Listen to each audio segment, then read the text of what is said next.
Ayan, still po tayo ng Rizal, Quezon Province at Pampanga. Walang Batangas at wala din pong Laguna. Ano? So isa po yan, Laguna na yan. Marami po nag-aabang ng Laguna. Pero nung lumabas ang sumada natin kahapon, nawala silang lahat. Pansin nyo kasi yan guys, di ba? Marami po nagsasabi na hindi nila napanood o hindi nila nakita.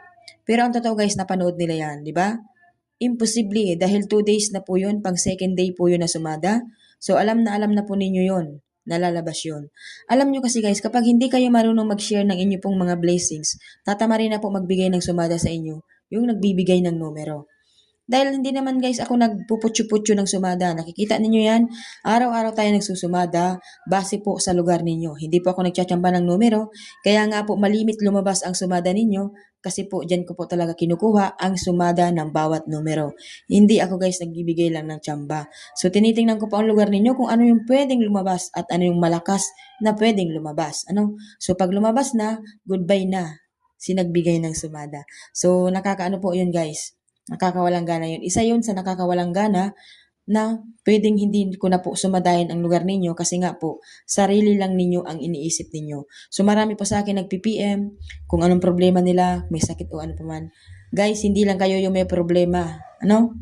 Hindi lang din kayo ang nagkakaroon ng sakit, hindi lang kayo nagkakaroon ng problema, hindi lang kayo ang kumakain sa araw-araw. Ano? So yun po yung ating ano. So nakita ninyo, bawat sumada natin guys ay mayroong numero. So sabi ko nga niyan, ang sumada po ng ating numero ay 3 days po ang pagtaya. So 3 days po ang expiration.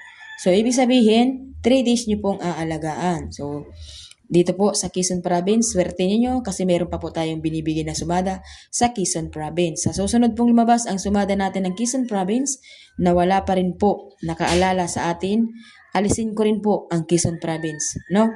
Alisin ko na yan guys. Okay? So dapat matuto tayo guys makaalala dahil kayo po ay lagi ko kayong inaalala. So sana alalahanin nyo rin ako. Okay, so yung mata ko lumalabo na halos hindi ko na makita yung mga numero pero pinipilit ko pa rin. Okay, so G's 24 16 1 2 tapos 7 6 5 7 20. Oh my God, 33, 24, pitsa 2, 18. Meron na. Okay, so 27 na lang. Okay, so G's 24, 16, 27. So Quezon Province tayo guys. 9, 15, 1. So malaki yung chance na mag-1 dahil po dito sa 17, ano, tapos ito sumada rin yun ng 1. So 9, 15, 1, 33. Okay, still po tayo ng Pampanga. Sa Pampanga naman guys ay 6, 7, 4, 2. So 1, 2, 4, 3. Meron na palang 3. 1, 2, 3, 4. Wala yung 5. So ang galing ano, nagbibilang. So try natin ngayon guys yung 5. 8. So ito po yung sumada ng 8. 8, 6, 16. Oh, kompleto na rin guys. 6, 16, 26, 36. So kinumpleto rin. Talagang ano sila, mahilig magkumpleto. So kumpletuhin din natin yung bilang. Gawin natin ng 5. Okay, so 17 naman. 16, 17, so 18 tayo. Tapos 22.